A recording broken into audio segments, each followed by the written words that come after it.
یہ قانون بن جائے گا. اور جو منمانی ہے جو کہ فالس نہیں, اور یہ ساری میں آپ کو ایک بات بتا دوں, نیب کے قانون میں جو امینڈمنٹس ہوئی ہیں میں نے بڑے غور سے دیکھی ہیں, یہ ساری وہ امینڈمنٹس ہیں جو کورٹ, ہائی کورٹس اور سپریم کورٹس ایڈوائز کر چکے ہیں جی ہم کیا کریں, آپ کا قانون اتنا خراب ہے, یہ سب کہتے ہیں. اور کئی بار سینئر ججز نے فیصلے دیے ہیں کہ یہ ہمارا قانون نہیں, ہمارا کام نہیں ہے, پارلیمنٹ کا کام ہے. پارلیمنٹ نے کو کام کر دیا ہے, اور انشاءاللہ تعالی مجھے امید ہے کہ وہ جو پرسیکیوشن ہے, نہیں تو بڑا آسان تھا, ابھی تو پاکستان پیپلز پارٹی کولیشن ہے, پاکستان مسلم لیگ نواز کی حکومت ہے, یہی قانون رکھتے, سب کو 90 دن کے لیے اندر کرتے. میں دیکھتا ان میں سے کتنے 90 دن تک رہ سکتے تھے اندر. ابھی وہ قانون چینج کیا ہے جو 14 دن کا ریمانڈ سے زیادہ نہیں ہو سکتا ہے, اس میں یہ چینج کیے. نہیں تو یہ تو اگر ہمیں پولیٹیکل وکٹمائزیشن کرنی ہوتی تو یہ جاری رکھتے چیز. تو یہ چیز میں نے آپ کو بتانی تھی. اس کے علاوہ اگر کوئی آپ کے سوالات ہو تو میں حاضر ہوں. شاہ صاحب یہ بتائیں, ڈی جی آئی اختیار کی جانب سے بھی امریکی مداخلت کے حوالے سے واضح طور پر ایک پریس کانفرنس بھی کی, اور اس میں واضح کر دیا کہ کوئی امریکی مداخلت نہیں, لیکن عمران خان جو ہے ایک ضدی بچے کی طرح میں نہ مانوں پہ اٹکے ہوئے ہیں. ایک پاک فوج کا اتنا بڑا ادارہ, اس کا ترجمان بھی واضح کر چکا ہے, تو کیا مشورہ دیں گے عمران خان کو, کیا کریں؟ میرے سمجھانے سے وہ دور ہے. میں تو 3.5 سال ایز چیف منسٹر اور پرائم منسٹر تھے. جو کچھ میرے ذہن میں تھا میں بولتا رہا, ان کو بتاتا رہا, آئین کے بارے میں بتاتا رہا. میں آپ کو ابھی میں نے کل پوسٹ بجٹ پریس کانفرنس کی تھی, اس میں ہی بتایا تھا. میں ذرا سا ڈائگریس کر جاتا ہوں اس چیز سے. یہ تو میں نے کہا نا وہ ان کو خود پتہ نہیں, ان کو مطلب ان کو اپنی نااہلی, اپنی جو نا تجربے کاری اور اپنی انفیشنسی, اپنی انکمپٹنس نظر نہیں آتی, جس کی وجہ سے وہ چلے گئے.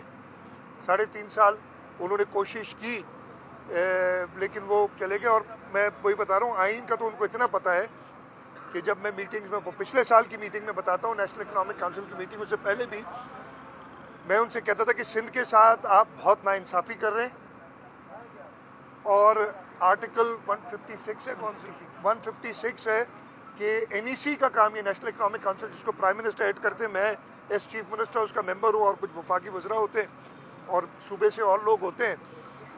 اس کے قانون میں, آئین میں لکھا گیا ہے کہ آپ نے انشور کرنی ہے بیلنسڈ ڈیولپمنٹ اور ریجنل ایکوٹی. اور میں کہتا ہوں سندھ بھی اس زمرے میں آتا ہے, پاکستان کا حصہ ہے, پاکستان کے. اور رزلٹ میں نے ابھی بتایا تھا کل پریس کانفرنس میں, اور وہ ان کو سمجھ نہیں آتی تھی, یہ ان کے سمجھ سے باہر ہیں, ان کے اوپر سے نکل جاتی ہے یہ چیزیں, آئین قانون. ان کو تو جو دل میں آتا ہے, جو وہ سیکھتے رہے ہیں اپنی ساری عمر, وہی ان کو یاد رہتا ہے.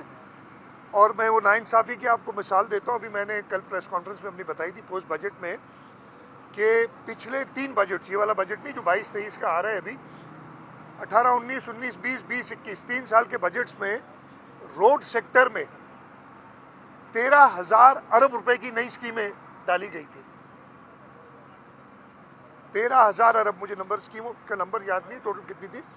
اس میں سندھ کی ایک اسکیم تھی 13,000 ارب میں, اور اس کی قیمت تھی 1.5 ارب روپیہ. 13,000 ارب میں سے 1.5 ارب روپے کی روڈ کی اسکیمیں سندھ کے لیے ڈالی گئی تھی نہیں. اور وہ اسکیم ماشاءاللہ 2018-19 میں ڈالی گئی تھی, اور اس بجٹ میں بھی ویسے ہی موجود ہے, اس پہ ایک اینٹ بھی نہیں رکھی گئی. یہ ہوتی ہے ناانصافی, یہ ہوتی ہے آئین سے انحرافی. اسی طریقے سے واٹر سیکٹر میں 152 ارب روپے, 158 ارب روپے کی نئی اسکیمیں ڈالی گئی تھی. یہ بھی میں نے اپنی کل بتایا, اور اس میں 1.2 بلین واٹر سیکٹر میں. ہمارا پانی کی آپ کو پتہ ہے شدید قلت ہے, سندھ اور بلوچستان سب سے زیادہ سفر کر رہے ہیں اس وقت. تو یہ حالت تھی ان کی آئین کی سمجھ, اور بڑے ناراض ہوتے تھے اگر ان سے آئین کی بات کرو. تو یہ تو انڈرسٹوڈ ہے ایک شخص کو جمہوری طریقے سے, اور یہ میں میچورٹی آف آر انسٹیٹیوشنز کی بات کرتا ہوں, ہمارے ڈیموکریٹک پروسیس کی بات کرتا ہوں, ہمارے جمہوری اداروں کی بات کرتا ہوں, کہ آج تک یوسف رضا گیلانی صاحب کو نکالا گیا, اور کیا الزام تھا کہ جی جب تک کورٹ اٹھتی نہیں یا آپ کے سینٹنس ہو گیا ٹل رائزنگ آف کورٹ, 30 سیکنڈ کا سینٹنس, وزارت عظمیٰ گئی. میاں محمد نواز شریف کو نکالا گیا کہ جی آپ نے اقامہ لیا تھا, اس میں آپ نے لکھا ہے آپ کو تنخواہ ملتی ہے. آپ نے تنخواہ نہیں لی, لیں یا نہ لیں, آپ نے اپنی ایسٹس میں شو کرنا تھا, ریسیویبل سے آپ گئے. ادھر ایک جمہوری طریقے سے پارلیمنٹ کے ممبرز نے ان کو ووٹ آف نو کانفیڈنس جو کہ آئین میں موجود ہے نکالا, تو ان کو یہ سمجھ نہیں آ رہی وہ ٹھیک تھا ان کے حساب سے. جو انکانسٹیٹیوشنل, میں کہوں گا انکانسٹیٹیوشنل میتھڈز استعمال کر کے نکالا گیا کسی اور ادارے کا سہارا لے کے, اور جو پارلیمنٹ کرتی ہے وہ ان کے لیے غلط ہے. آرڈیننس دیتے تھے دھڑا دھڑ رات کے اندھیرے میں, وہ ٹھیک تھا. پارلیمنٹ اگر کوئی قانون پاس کرتی ہے وہ غلط ہے. تو ان کی عقل اتنی ہے, وہ آئین قانون کے بارے میں کچھ نہیں جانتے, جو منہ میں آتا ہے بول دیتے ہیں. اور ان کے جو ہواری ہیں, اس وقت مجھے بڑی حیرت ہوتی ہے.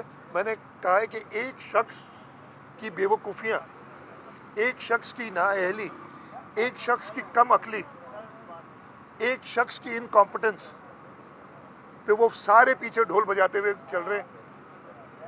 پتہ نہیں کتنے دن ان کے ساتھ چلتے ہیں, اس لیے کہ یہ بھی تو ادھر ادھر سے جمع کیے ہوئے ہیں. آپ دیکھ لیں, کوئی ایک کا نام لے لیں.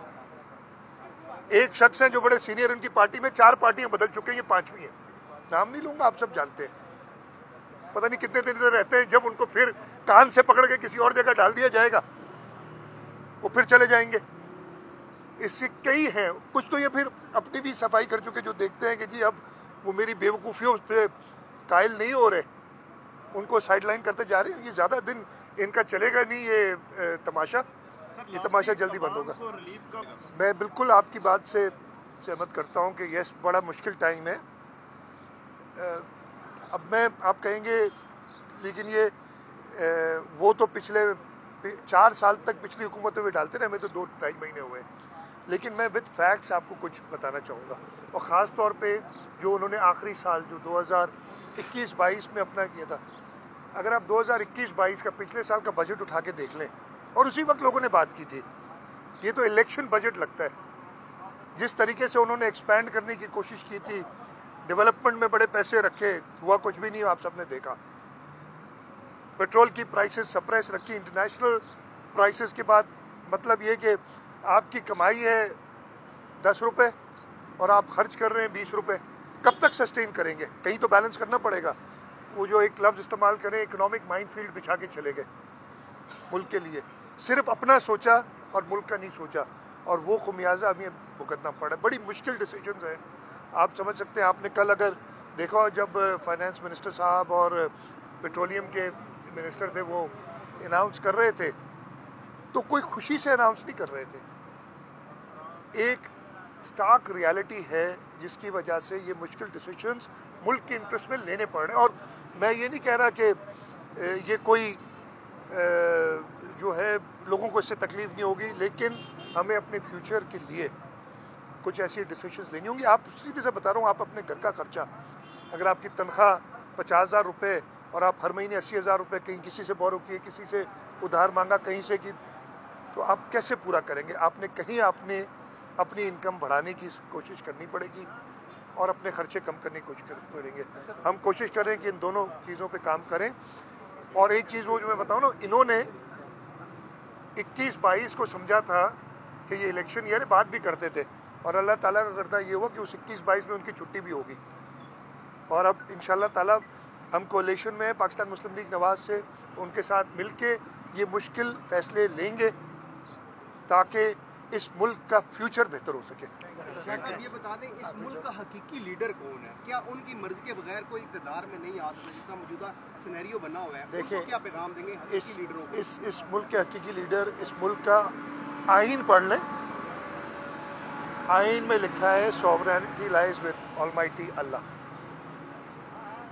یہ لفظ ہو سکتا ہے آگے پیچھے تھوڑے میرے ہو جائیں, تو آپ آئین پہ چلا کریں. باقی تو وہ جو ڈسٹورشنز ہیں وہ آتی رہتی ہیں. آئین ہمارا اس ملک کا سپریم لا ہے. sovereignty lies with Almighty Allah, and Almighty Allah through the people of Pakistan have empowered their chosen representatives جو کہ نیشنل اسمبلی اور سینٹ کے ہیں. تو یہ ہے, اور جو نیشنل اسمبلی چھوڑ کے بھاگ گئے وہ نہیں ہے. طاقت کا سرچشمہ عوام ہے.